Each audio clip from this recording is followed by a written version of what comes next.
Hello friends, మనము గమనిస్తూ ఉంటాము.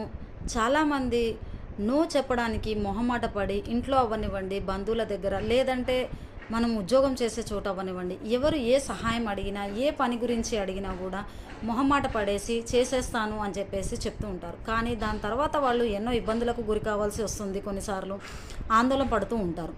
అయితే నో చెప్పడము కొన్నిసార్లు చాలా అవసరం. కానీ నో ఎలా చెప్పడము అనేది కూడా చాలా అవసరం. మనిషికి డైరెక్ట్గా వాళ్ళ మొహం మీద నేను చెయ్యలేను అని నో అని చెప్పడం కన్నా, మనము సున్నితంగా అవతలి వాళ్ళకి ఇబ్బంది కలగకుండా, మనము ఇబ్బంది పడకుండా నో చెప్పడము అవసరం.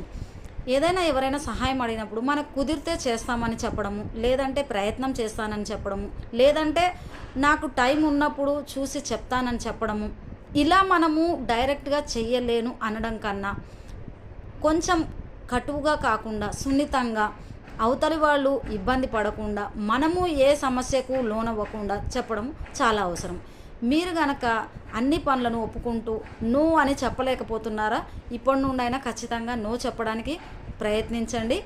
చెప్పే విధానాన్ని కూడా మీరు అలవర్చుకోండి.